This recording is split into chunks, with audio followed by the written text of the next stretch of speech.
Statue of unity સવારે 6:30 વાગેનું સુંદર દ્રશ્ય.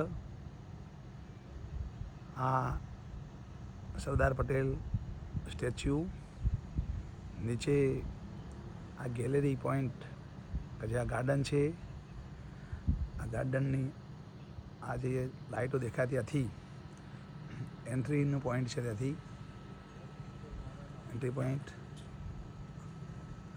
આ બસનું મેદાન છે, બસો પિકઅપ અહીંથી કરવામાં બધા ઉતારે છે, અહીંથી બેસાડે છે. એ સુંદર આ મેદાન, અહીંથી લીઝર શો પણ જોઈ શકાય છે. આ સુંદર નજારો સવારની સમયનો બધાને ખૂબ આનંદ થાય છે.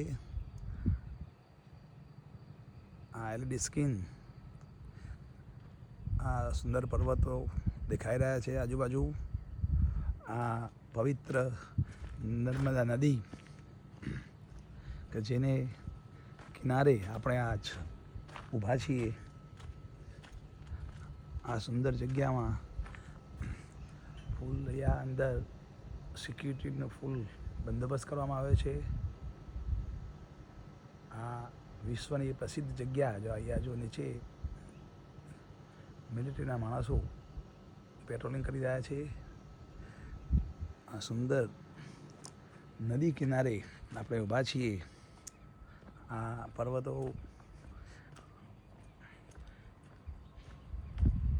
હવે હું તમને નદી બતાવું છું કે નર્મદા નદી, આ નદીનો ભાગ, નદીની પેલી આ સામેની બાજુ ડેમ છે. આ નદી કિનારે આ સુંદર સ્ટેચ્યુ,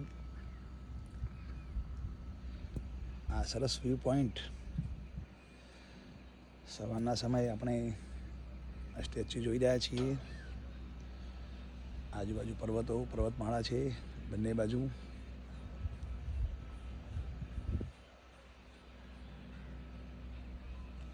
આ સુંદર નર્મદા નદીના કિનારે આ સ્ટેચ્યુ બનાવવામાં આવેલું છે.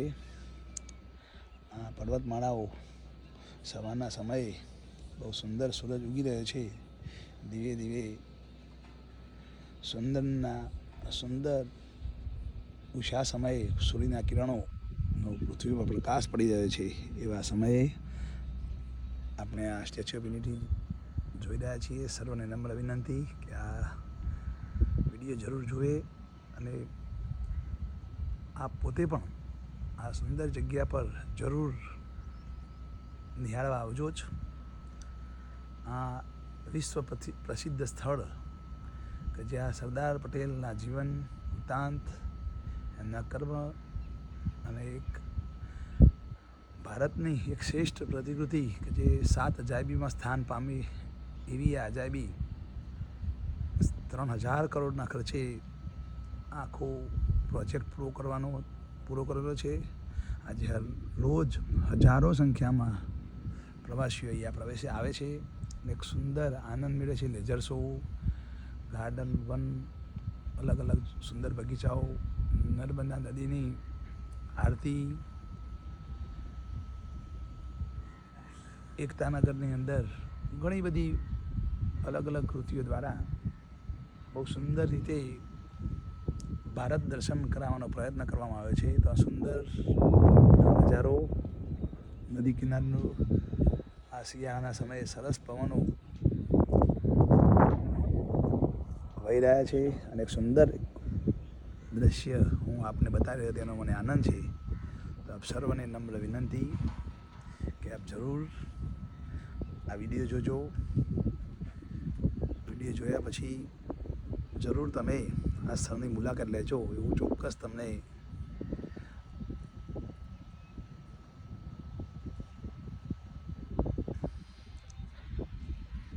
વિનંતી કરું છું કે આપ જરૂર આ વૈશ્વિક જગ્યાનું,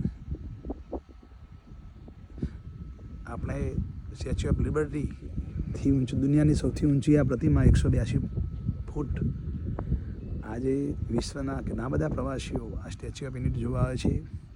આ સ્ટેચ્યુની અંદર લિફ્ટમાં બેસાડી અને સુંદર આજુબાજુનો નજારો પણ દેખાડી શકાય એની અલગ ટિકિટ લઈ ત્યાં જવું પડે છે અને સુંદર રીતે સ્ટેચ્યુનું બનાવવામાં આવ્યું છે અને વર્ષો સુધી આપણા ભારતની એકતા અખંડ ભારત બનાવનાર એવા સરદાર પટેલને અચૂક આપણે યાદ કરીએ. ભારતના ઘડવૈયા એવા આ સરદાર પટેલને ભારતના એક અખંડ અને લોહ પુરુષ તરીકે આપણે ઓળખીએ છીએ. બારડોલી સત્યાગ્રહ પછી એમને સરદારનું નામ આપવામાં આવેલું. સરદારનું બિરુદ મેળવ્યા પછી એમને સરદારે ભારત માટે પોતાનું જીવન અર્પિત કર્યું. સરદારના જીવનની વાત કરીએ તો એક એવા નેતા હતા કે જેમને પોતાના ગૃહમંત્રી હતા છતાં કોઈ દિવસ એમને પોતાના સગા સંબંધીઓને પોતાની ઓફિસમાં પ્રવેશ આપ્યો નહોતો. બીજું કે જે એમને અંતિમ સમયે એમના પુત્રી મણિબા ને એમને જે રકમ આપી હતી એ રકમ પણ મણિબા પોતે ભારતીય કોંગ્રેસમાં જમા કરાવેલી અને એમના ખાતામાં 239 રૂપિયા હતા. આવા નેતા મળવા આજે બહુ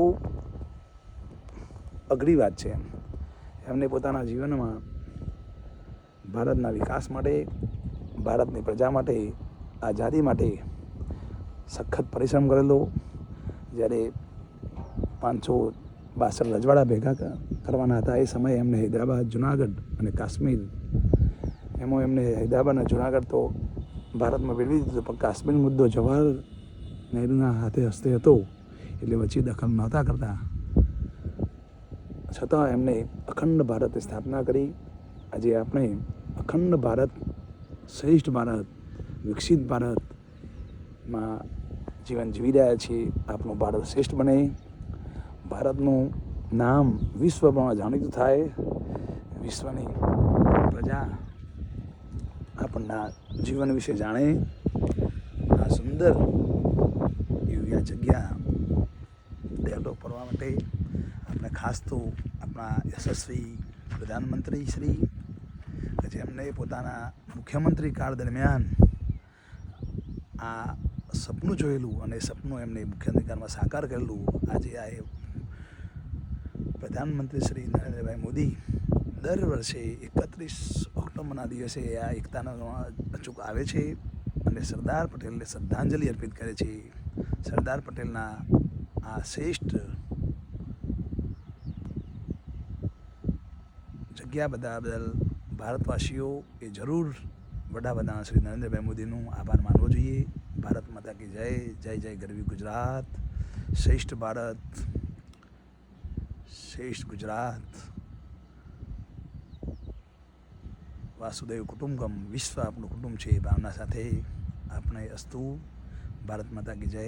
આપ સૌ આ વિડીયો જોશો અને પોતાના બીજા સગા સંબંધીને મોકલી અને આ જગ્યાનું ચક્ષુ દર્શન કરાવશો તો અચૂક જરૂર આપને આ જગ્યા પર આવવાનું લાભ મળશે અને સરદારજીને એક શ્રદ્ધાંજલિ અર્પણ કરી એ ભાવના સાથે ભારત માતા કી જય. જય જય ગરવી ગુજરાત. ભારત માતા કી જય. શ્રેષ્ઠ ગુજરાત, ગોલ્ડન ગુજરાત. જય જય ગરવી ગુજરાત.